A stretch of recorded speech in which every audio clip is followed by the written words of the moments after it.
Bienvenue à Code Vitalité, le podcast qui brise les codes. Viens revisiter l'abondance vitale et t'ouvrir à la possibilité que la vitalité, c'est un état d'être, une fréquence accessible à tout instant où tu choisis de t'y connecter. Chaque épisode est une invitation à explorer les profondeurs de l'expérience humaine dans toutes ses dimensions. Nous te partagerons notre cheminement, nos prises de conscience et nos défis en lien avec la santé, les relations et la spiritualité. Bienvenue dans un espace d'évolution sans prétention avec Anne-Sophie et Vicky.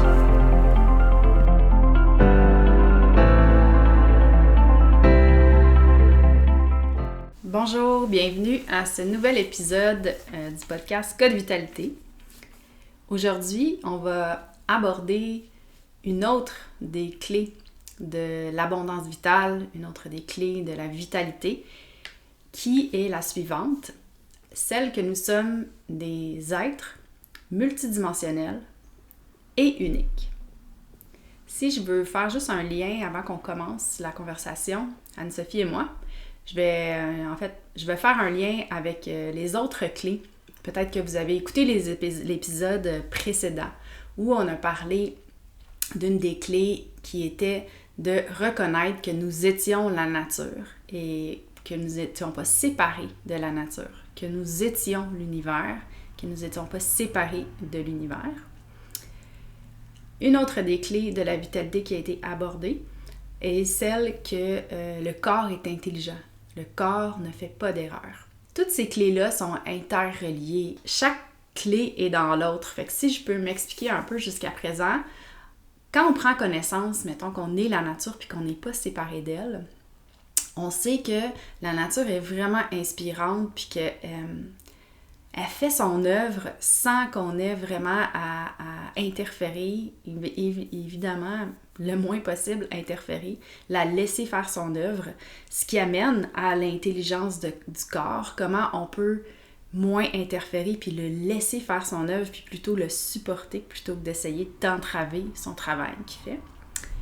Puis, la troisième clé dont on parle aujourd'hui, celle de la multidimensionnalité et de notre nature unique, ça revient aussi à la première clé. La nature est multidimensionnelle. Il y a plein d'écosystèmes dans la nature qui travaillent ensemble puis qui font un travail d'équipe. Puis il y a des choses qui sont dans notre conscience, qu'on connaît, que la science nous a apportées, puis tout ça, mais il y a bien au-delà de ça, il y a des choses qu'on n'est pas au courant de comment chaque intervenant dans la nature a un rôle à jouer, un rôle unique, mais qui est relié à impacter un autre système ou un autre intervenant de la nature. Donc, on planifie pas nos conversations comme on vous a dit. Souvent, Anne-Sophie va penser un peu au sujet de son bord, je vais faire la même chose de mon bord. Mais aujourd'hui, j'aurais envie qu'on commence par aborder le fait qu'on est des êtres multidimensionnels, puis qu'après, on vienne à aborder le fait qu'on est des êtres uniques aussi. Puis vous démontrer en quoi c'est des clés pour accéder ou pour constater qu'on est l'abondance vitale. Puis il va y avoir un lien entre ça, justement, entre le fait qu'on est multidimensionnel, ce qui nous amène à être vraiment unique. Cette clé-là, les dimensions, en fait, qu'on parle ici dans notre être multidimensionnel, c'est la dimension physique, qu'on est des êtres physiques, la dimension émotionnelle, qu'on est des êtres émotionnels aussi, la dimension mentale, on est des êtres avec un mental, et la dimension spirituelle, on est des êtres également spirituels. Fait qu'on n'est pas seulement une dimension, c'est toutes les dimensions qui sont toujours là avec nous.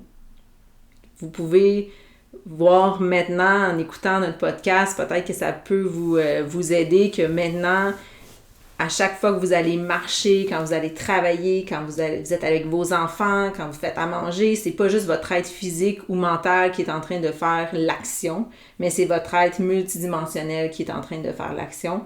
Action ou pas action, peu importe, on est cet être-là à tout moment. Puis tu sais, ça devient de plus en plus connu puis accepté qu'on est multidimensionnel puis que chaque dimension a un impact sur l'autre. Mais quand on ancre vraiment cette façon de voir notre être-là, on peut appeler ça une croyance ou peut-être qu'il y en a qui vont avoir entendu un programme ou un conditionnement, mais bref, quand ça devient une certitude, c'est qu'on ne veut jamais chercher à isoler une dimension pour régler un problème ou trouver une solution. C'est qu'on va savoir qu'il y a toujours des dimensions sous-jacentes à qu'est-ce qui va émerger peut-être au niveau physique ou qu'est-ce qui va émerger au niveau psychologique ou spirituel. Tout est interrelié. Puis dans notre jargon, mettons, puis la façon dont on travaille, Anne-Sophie et moi, dans les accompagnements avec les clients, dans les programmes, puis tout ça, on parle souvent de ces 4 dimensions-là, spirituelle, physique, mentale, émotionnelle. Mais aujourd'hui, j'ai le goût qu'on aille plus loin que ça dans le podcast parce qu'on est plus que ces dimensions-là aussi. Puis, juste à l'intérieur, je donne un exemple, à l'intérieur de la dimension physique, mettons qu'on traite du corps physique, bien, il y a plusieurs dimensions, il y a plein de systèmes à l'intérieur du corps humain. Le système respiratoire, le système cardiovasculaire, le système reproducteur, le système nerveux. Juste à l'intérieur même du corps physique, la dimension physique a plusieurs dimensions elle-même. Puis ça, c'est infini là, quand on commence à traiter ça. Puis, fait que je veux qu'on aille au-delà de ces 4 dimensions-là. Si ça te dérange pas, je vais te laisser compléter si tu as de quoi à dire sur ça. Le but ici, c'est pas de tout connaître surtout, puis de commencer à ouvrir nos livres d'école, puis de revenir dans justement, je vais dire, bourrer notre mental encore plus. C'est vraiment pas ça le but, surtout pas de ce podcast-ci, de comprendre que justement, d'aller un petit peu plus en profondeur sur chaque dimension, puis que même si notre mental comprend pas tout, mais il y a comme le grand tout qui comprend tout. C'est comme il y a ce plan divin-là, des fois, il faut le laisser s'opérer en nous. Fait qu'on n'a pas besoin de tout comprendre, mais ce qui est important, je trouve ici, c'est de comprendre que, oui, on est des êtres multidimensionnels, mais dans chaque dimension, il y a des multidimensionnalités. D'avoir confiance en toutes ces multidimensionnalités-là. Oui, ça revient à... pas besoin de tout savoir, savoir qu'on sait pas tout, parce que je l'ai peut-être déjà dit là, dans un autre épisode où vous m'avez peut-être entendu dire ça ailleurs, mais comme plus on avance, puis on fait notre travail sur soi, puis qu'on chemine, puis qu'on évolue dans la vie, je trouve que plus on accumule des connaissances, puis on apprend, en tout cas pour ma part, plus je constate que je sais pas grand-chose. Puis que ça pourrait devenir anxiogène si je cherchais à toujours vouloir savoir plus. Puis une partie de notre mission, je pense, Anne-Sophie, c'est... Puis quelque chose qu'on a acquis là, au cours des années, puis tout ça, c'est de justement vous démontrer que l'abondance vitale, vous aider à le ressentir, que c'est pas encore plus de connaissances, puis encore plus de formation, puis c'est tellement pas ça, c'est un état d'être qui est là en chacun de nous. Tout le monde a accès à ça. Il n'y a pas personne qui est coupé de ça parce qu'il ne sait pas assez de choses, qui n'a pas assez informé, qui n'a pas suivi assez de formation. Qui n'a pas fait assez de choses. Fait assez de choses, exact. C'est pas ça. On n'est pas là. La mission est différente. En tout cas, elle est différente, je parle pour ma part, de quand j'ai commencé à m'intéresser à la vitalité puis à vouloir la partager. C'était pas tout à fait la même chose. Tu sais, l'intention derrière, c'était d'aider les gens à se sentir vital puis à reconnecter à tout ça. Mais il y avait une partie qui était encore beaucoup dans le faire, puis peut-être dans la performance aussi, tu sais, comme qu'est-ce que je dois ajouter encore à ma routine? Qu'est-ce que je dois faire de plus pour ressentir la vitalité puis être cet être abondant-là de vitalité? Ben c'est différent, le message que j'ai envie qu'on vous partage. Oui, c'est comme lâcher le morceau, que non, on connaîtra jamais tout. Lâcher le morceau que faut en connaître plus, faut être plus. En fait, le message, c'est qu'on l'est déjà. Oui. Puis je me souviens quand j'entendais ça, il y a quelques années, que tout est déjà là, tout est déjà en nous. C'était comme quelque chose que je savais, une connaissance que j'avais accumulée, mais c'était pas quelque chose qui était intégré. C'était pas quelque chose que je peux dire que j'expérimentais vraiment puis que j'incarnais. Fait que quand il y a ce petit switch-là qui se fait, d'intégrer ça, j'aimerais vraiment ça. J'aurais à cœur de vous aider à toucher à ça. Cet état-là où on le sait, là, que même si on est de nature curieuse puis on a envie d'apprendre puis tout ça, c'est vraiment, il n'y a rien de mal à ça, mais on sait que c'est pas ça qui va nous permettre d'accéder à ce à quoi on aspire. Bref, c'est un peu ça. On a dévié un petit peu des dimensions, mais comme c'est pour démontrer aussi que c'est vraiment multidimensionnel, la vitalité puis la santé, tu sais, c'est pas quelque chose qui se passe juste sur un plan. Fait que là, pour en revenir à ce que j'avais envie de partager, quand on a les 4 dimensions physique, spirituelle, mentale, émotionnelle, on a aussi plein d'autres dimensions. On a une dimension justement à l'intérieur de chaque être, qu'on soit un homme ou une femme. On a une dimension féminine, puis on a une dimension masculine. Ce qui veut dire qu'on va porter des caractéristiques associées au masculin, puis on va porter des caractéristiques en nous associées au féminin. Fait qu'entre chaque être, peu importe son sexe, peu importe son orientation, on a ces dimensions-là en nous. Puis elles sont différentes pour chaque personne parce que Anne-Sophie est une femme, je suis une femme, on a une dimension féminine, masculine, mais peut-être que nos proportions de caractéristiques masculines et féminines ne sont pas les mêmes. Donc ça nous amène tantôt à ce qu'on va parler, qu'on est des êtres uniques. Puis, qu'est-ce qu'on peut amener d'autre comme dimension qui est quand même en lien avec le féminin puis le masculin? On est des êtres qui ont des parts d'ombre. Donc, on a nos blessures, on a un bagage, peut-être certains traumas ou expériences qui vont avoir forgé certaines parts d'ombre à l'intérieur de nous. Puis on a nos parts de lumière aussi, des choses que peut-être qu'on a guéri, qu'on a appris à aimer, à accepter. On est fait, chaque être, d'ombre et de lumière. On a à l'intérieur de chacun de soi aussi des dimensions qui peuvent être reliées aux archétypes, par exemple. On a tellement de dimensions, puis l'affaire, c'est que peut-être que vous êtes déjà au courant, si vous ne l'êtes pas, je vous l'apprends, mais on porte tout en nous. On porte toutes ces caractéristiques-là. Des fois, on n'en est pas conscient. Des fois, il y en a qui sont plus activés que d'autres, mettons, chez certaines personnes. Mais bref, on est un paquet de parties et de dimensions qui forment l'être merveilleux et unique que nous sommes. Et toutes ces dimensions-là et cette multidimensionnalité-là, pas juger des parties de nous qui sont peut-être plus dans l'ombre, pas juger des parties de nous qui sont des archétypes peut-être moins aimés de certaines sociétés, peut-être. Puis c'est vraiment de ramener toutes ces parties-là, puis de se voir dans notre totalité, puis de pas...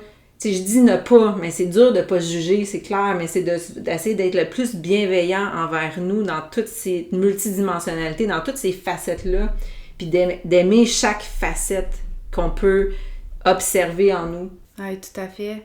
C'est sûr qu'on va en reparler. Oui, parce que c'est pas... Je vous donne aussi un petit avant-goût parce qu'on est en train de travailler présentement sur un accompagnement pour partager les clés de l'abondance vitale. Puis il y avait une partie justement de notre programme où je traite justement de ça.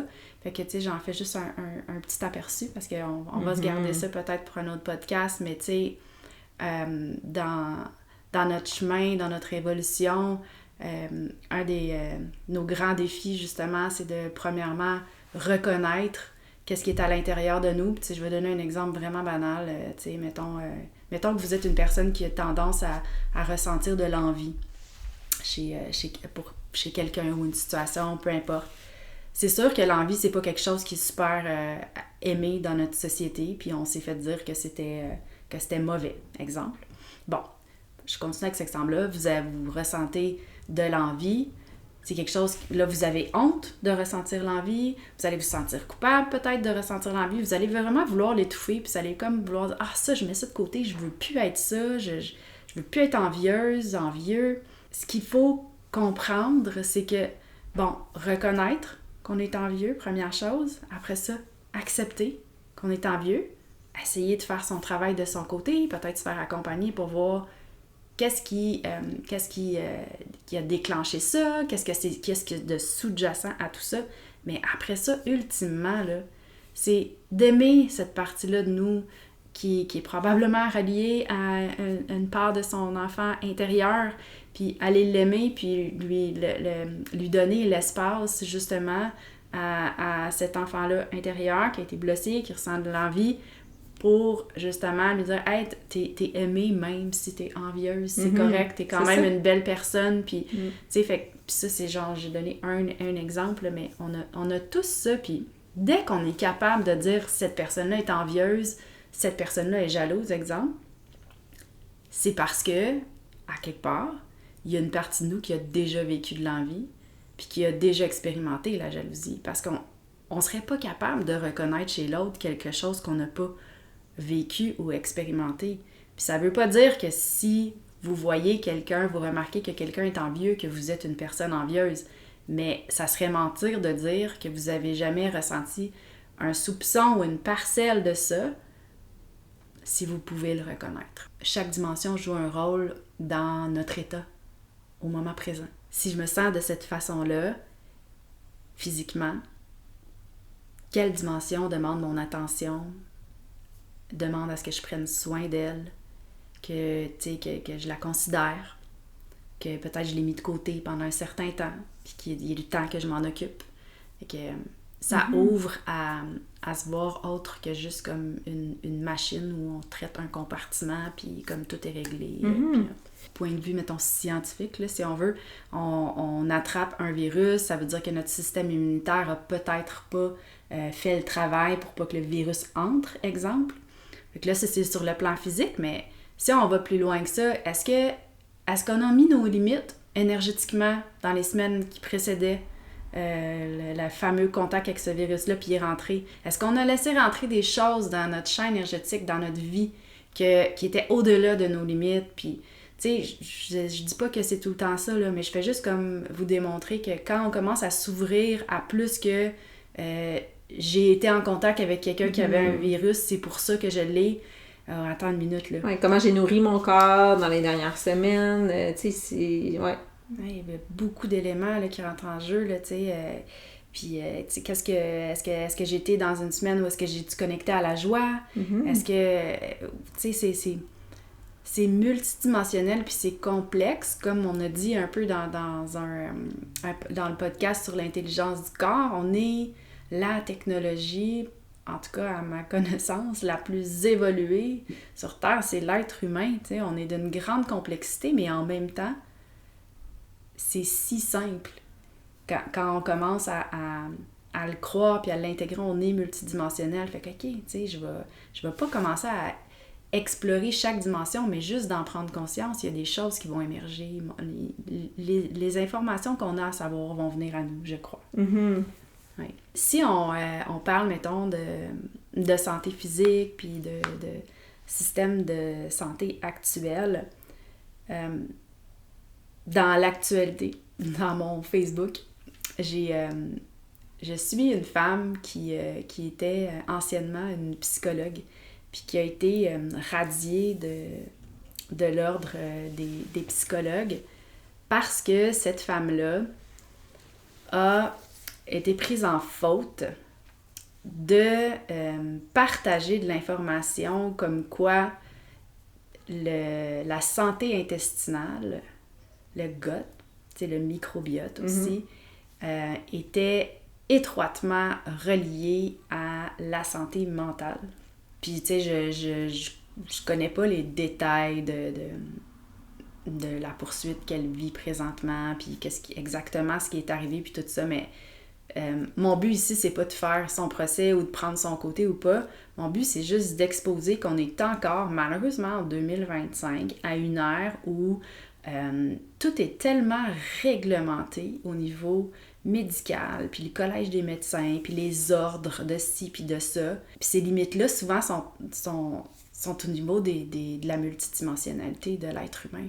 C'est comme si on voulait que, c'est un problème intestinal, ça va être un spécialiste de l'intestin qui va aller régler ça, puis on fait pas de lien que peut-être que la dépression, en plus, il y a tellement d'études qui sortent, mais bref, encore malheureux qu'on doit se battre à coups d'études dans notre société. Ça, c'est une parenthèse que je fais, puis de données scientifiques. Mais je trouve ça dommage qu'on puisse pas s'exprimer en tant que professionnel de la santé. Puis les personnes peut-être qui vivent de la dépression ou d'autres troubles de santé mentale, qu'on n'ait pas le droit de faire le lien puis d'ouvrir les gens à la possibilité que peut-être qu'en dehors d'un traitement de médication, par exemple, puis de suivi de psychothérapie, il y a peut-être un grand rôle, et peut-être que la santé intestinale a un grand rôle à jouer, puis l'alimentation pourrait vraiment, vraiment aider ces personnes-là à retrouver un équilibre psychologique. Fait que je trouve ça vraiment dommage qu'on en soit encore là. Je dirais même que parfois ça me fâche. Puis, mais j'ai quand même, sur une note plus positive, j'ai espoir que des cas comme ça, comme qu'est-ce qu'est en train de vivre cette femme-là, qui est sur les bancs du tribunal présentement au moment où on se parle, que ça commence à faire bouger les choses, puis que si c'est pas tout de suite le Collège des médecins ou les ordres qui se réveillent, c'est que la population commence de plus en plus à s'éveiller à la possibilité que, peut-être qu'il faudrait travailler le corps dans son ensemble, supporter le corps dans son ensemble, puis, tu sais, c'est le corps, puis l'être, puis la vie, là, tu sais, de voir que tout a un impact sur tout, là, Ouais. Puis, tu sais, pour quelqu'un qui va voir un professionnel de la santé pour régler un problème en soi, puis que le professionnel va parler juste d'une dimension, disons, puis qu'après ça, ben, c'est pas... Tu sais, c'est comme mettre des bâtons des roues sur l'évolution puis la vitalité de la personne, parce que c'est pas... C'est sûr que la personne, mettons, on va voir un professionnel de la santé pour une douleur musculo-squelettique, disons, là. Puis le professionnel de la santé va dire, mais moi, je pense que vous devriez aussi aller voir tel professionnel parce que je pense que ça peut être aussi tel problème. C'est pas que le lien se fait, mais le lien se fait avec... C'est comme lourd. Tu sais, c'est lourd, dans le fond. Tandis qu'on pourrait, comme chaque professionnel pourrait s'ouvrir à cette multidimensionnalité-là, puis d'en parler ouvertement, qu'il y aurait moins de tabous, puis moins de confusion, dans le fond, parce que c'est comme si on se coupait chacun de toutes les dimensions à chaque fois qu'on parle de la santé. Tu sais, mais moi puis Vicky, en ce moment, une de nos missions, c'est d'ouvrir ces tabous-là, puis d'en parler, en fait, là, clairement, là, puis de voir aussi, tu sais, chaque individu, quand on comprend puis qu'on s'ouvre à cette multidimensionnalité-là, pour moi, en tout cas, ça a été un gros wake-up call parce que je pouvais plus intervenir de la même façon avec mes clients, mes clientes. Je pouvais plus œuvrer seulement dans la sphère physique. C'était inconcevable pour moi parce que je suis un être multidimensionnel puis je comprends que je peux pas juste moi-même adresser mon corps d'une seule façon. Ça m'a ouvert tellement sur d'autres possibilités sur la santé que je pouvais plus œuvrer seulement du côté physique. Fait que pour moi, j'œuvre maintenant avec mes clientes de façon multidimensionnelle. Puis pas le faire, ça serait me couper moi-même de mes dimensions. Parce que si je crois en cette clé-là, la clé de la multidimensionnalité, puis œuvrer seulement sur une dimension, ça serait me couper moi-même aussi, puis ça serait me faire violence. Si je vais là. Puis juste pour préciser, pour les personnes qui nous écoutent puis qui seraient peut-être pas au courant, Anne-Sophie a commencé sa carrière comme kinésiologue, donc à accompagner les gens pour les entraîner. C'était vraiment, tu sais, très physique, mettons. Physique, puis mental, tu sais, c'est mindset, tout ça. Puis tu sais, en tant que kinésiologue, mais on est quand même dans le réseau de la santé, dans le réseau des professionnels de la santé. Mais aujourd'hui, je ne suis plus attachée à mon titre de kinésiologue. Puis pour moi, je suis juste une coach multidimensionnelle, une coach holistique que j'appelle. Puis je vais dire des fois que je suis kinésiologue, mais quand je parle que je suis kinésiologue, c'est pas me mettre des murs puis une cage autour de moi. je sens plus cette pression-là et cette cage autour de moi. Mm. Puis si mon titre de kinésiologue, je dois un jour l'enlever ou me libérer, si je peux dire, ben je vais le faire, tout simplement. Vraiment, puis c'est ça qui est beau dans l'accompagnement, c'est que on n'est pas des spécialistes dans tout, puis c'est parfait qu'il y ait des spécialistes, comme tu disais tantôt. En fait, ce que j'aimerais vraiment voir dans notre monde, c'est des professionnels de la santé qui travaillent en équipe. Un peu comme chaque dimension de notre corps, on veut qu'elle travaille en équipe, ben ça serait tellement plus beau puis complet. Ça serait d'honorer notre corps, de lui offrir un service holistique avec des professionnels qui se parlent entre eux, puis qui savent un peu qu'est-ce que leurs collègues font. Tu sais, il n'y a pas de mal à avoir une spécialité, mettons, avec le système cardiovasculaire, mais qu'est-ce qui serait encore mieux, c'est que ce professionnel-là, il sait un peu qu'est-ce que l'autre spécialiste d'un autre système fait, puis que peut-être qu'ils pourraient ensemble, d'une façon plus naturelle puis organique, travailler ensemble, se référer un à l'autre, que ça soit plus fluide, tu sais. Puis je sais que dans le système de santé actuel, c'est pas super fluide, puis on veut pas tout savoir, mais quand on est ouvert à d'autres choses, puis qu'on se ferme pas juste sur notre spécialité, puis notre modalité, puis notre façon de faire, puis qu'on est capable de voir que c'est plus grand, que ça dépasse notre champ d'expertise, puis qu'on peut collaborer tout le monde, puis s'ouvrir, tu sais, puis peut-être que aussi être capable de se questionner des fois, puis de voir que qu'est-ce qu'on a cru pendant vraiment longtemps, ça peut évoluer, puis changer, puis être ouvert à ça, tu sais, ne pas être réfractaire au changement. Mm-hmm. Je suis certaine qu'il y a déjà des êtres en ce moment dans le professionnel de la santé qui ont cette ouverture-là, puis peut-être qu'ils ont changé leur pratique, puis qu'ils font déjà ce switch-là. Mm-hmm. Puis tu sais, tant mieux, puis si jamais vous êtes un professionnel de la santé, puis vous avez déjà cette compréhension-là, puis vous pratiquez comme ça, ben tu sais, vous pouvez nous envoyer un courriel ou un message, puis ça va nous faire plaisir d'échanger avec vous. Le mot qui était là pour moi quand tu parlais, Vicky, c'était vraiment la liberté. Si tout le monde, on a cette liberté-là de s'exprimer puis de parler de la santé dans sa multidimensionnalité, c'est là où on va aider le plus. Oui. Puis, tu sais, je comprends aussi que des fois, il faut, tu sais, mettons dans des ordres, ça je le comprends, là, je veux juste nuancer, qu'il faut mettre un cadre puis des limites pour pas qu'il y ait des dérives. Puis que, par exemple, parce que justement, bon, c'est bien beau, là, quand les gens font le travail sur soi, sont souverains, sont capables de discerner, prendre des décisions, mais c'est pas toute la population qui est capable de faire ça. Puis je comprends que pour protéger des gens qui sont peut-être plus vulnérables, puis qui achèteraient tout ce qu'on leur dit, il doit y avoir des limites.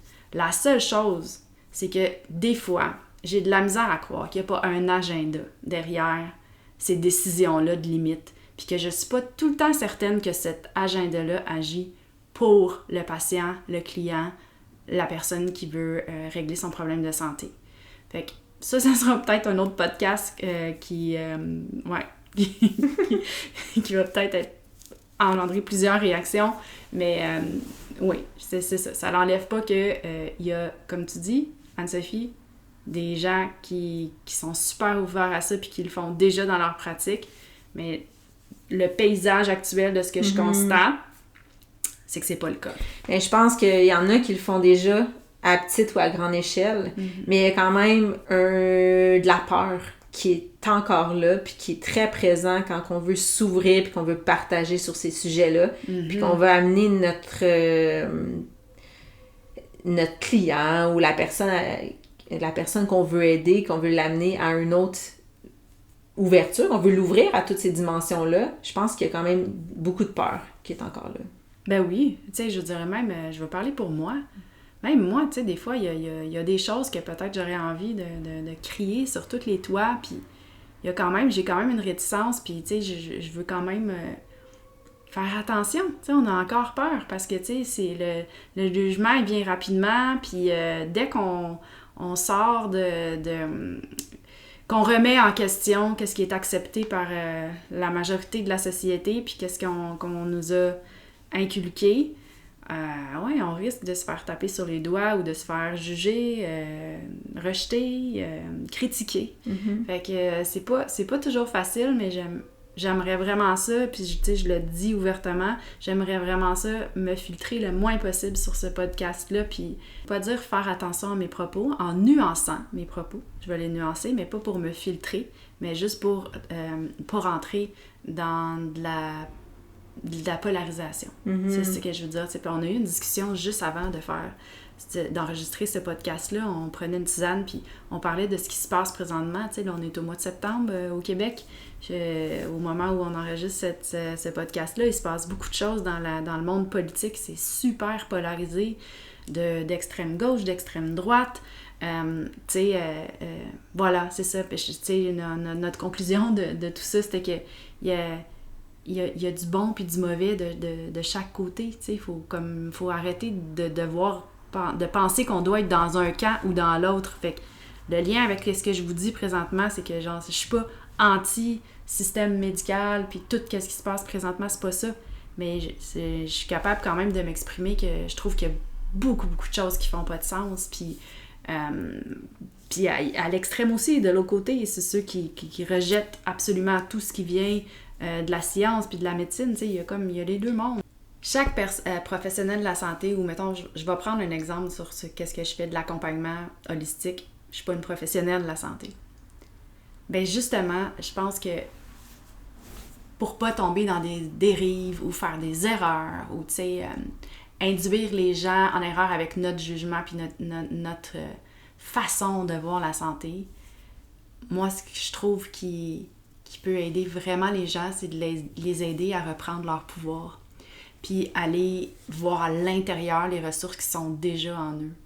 Tu peux pas faire de mal à quelqu'un quand tu lui apprends puis que tu lui donnes des outils pour qu'il vienne reconnecter à ses besoins à lui, qu'il vienne reconnecter à son corps, qu'il essaye de mieux se connaître. Quand on sait qu'on est des êtres multidimensionnels, on sait qu'on n'a pas le choix d'apprendre à se connaître, à savoir mais comment je fonctionne, comment ça se passe pour moi. Puis ça nous amène à faire le lien avec la deuxième partie du podcast, qu'on est tous des êtres uniques. Il n'y a pas personne qui nous connaît mieux que nous-mêmes. Mais encore là, il faut prendre le temps d'apprendre à se connaître. Il faut lui mettre ce temps-là à développer la relation avec son corps, comme on a dit dans le podcast sur l'intelligence du corps, mais reconnecter à chacune de ces dimensions.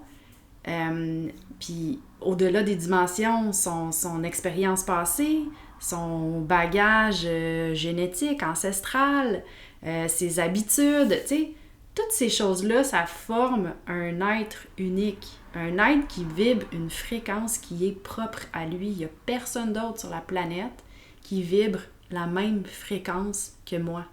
Il n'y a personne d'autre sur la planète qui vibre la même fréquence qu'Anne-Sophie. Fait que quand on sait ça, on est multidimensionnel, fait que c'est sûr qu'on est unique. Il faut reprendre notre pouvoir puis retourner à l'intérieur de nous pour trouver les réponses à nos questions puis reconnecter à notre abondance vitale. On peut aller à l'extérieur pour être exposé à d'autres points de vue puis tout ça, mais le plus important, en tout cas dans mon travail, puis je pense dans le tien, Anne-Sophie aussi, c'est comment, en tant qu'accompagnante, je peux t'aider à retrouver ça, ce pouvoir, à te ramener le pouvoir vers toi. Puis que ça soit même, tu sais, que même moi, je veux pas avoir le pouvoir, tu sais, je veux pas que la personne que j'accompagne remette son pouvoir entre mes mains, puis je pense que tout bon accompagnement veut pas ça. On veut rendre les gens autonomes, souverains, responsables de leur propre évolution, guérison, santé, peu importe. Oui, de comprendre que les ressources sont en nous. Et c'est vraiment un retour à soi, un retour à cette relation-là. Pour nous renourrir cette relation-là, puis de comprendre notre monde intérieur, qu'est-ce qui nous entoure, toutes nos dimensions, puis de comprendre que quand on voit on comprend qu'on est un être unique, qu'on goûte à cette unicité-là, mais qu'on comprend que se comparer à l'autre, ça fait aucun sens. Puis, en sachant qu'on est unique, je reviens sur le fait qu'on arrête de se comparer. En tout cas, on se ramène si on le fait parce que ça sert absolument à rien de se comparer. Je vous donne un exemple personnel de vie que j'ai déjà partagé, que il m'arrive d'avoir des migraines, il m'arrivait vraiment souvent d'en avoir avant, puis ça fait encore partie de ma vie. Puis si je m'arrêtais à toujours aller à l'extérieur pour trouver le pourquoi du pourquoi, je serais vraiment déçue. Parce que pour une personne, je donne un exemple, j'exagère, mais une personne a arrêté de manger du chocolat, elle n'a plus jamais eu de migraine de sa vie. Dans mon cas, c'est beaucoup plus complexe qu'une seule composante. C'est une condition, mettons, qui est multidimensionnelle. Puis je suis encore dans ce chemin-là à essayer de me comprendre. Puis je vous dirais même que là, je suis même dans une phase où comme je n'essaie pas de comprendre, je remets ça entre les mains de plus grand que moi, puis je sais que quand ça va être le temps de le comprendre, je vais le comprendre. C'est que je ne peux pas me comparer à la personne à côté de moi qui vit le même symptôme ou qui vit la même situation de vie parce que j'ai pas le même passé, j'ai pas le même corps, j'ai pas le même bagage génétique, tu sais, je suis une personne unique. Ça l'enlève une pression, je trouve, quand on cesse de se comparer. Ça nous fait réaliser qu'on est tous importants, qu'on a tous un rôle vraiment important à jouer. Puis peut-être qu'on ne le comprend pas au moment présent. C'est quoi ce rôle-là?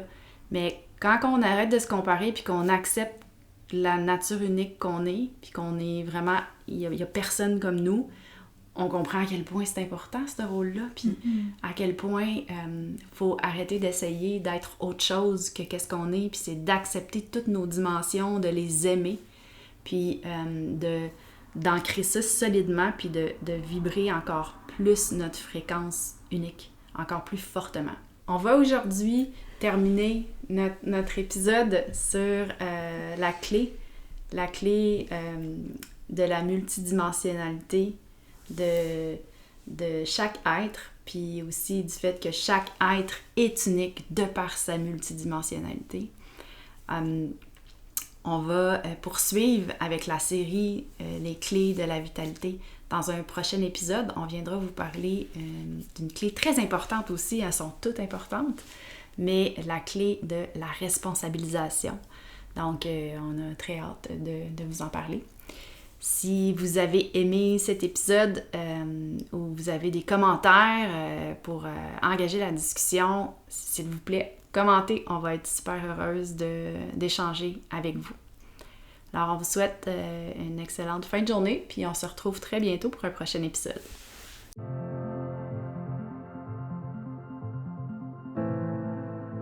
Merci infiniment d'avoir été des nôtres. Pour nous supporter dans notre mission de propager les codes de la vitalité, abonnez-vous et partagez ce podcast à tous ceux qui pourraient en bénéficier. On se retrouve très bientôt pour un prochain épisode.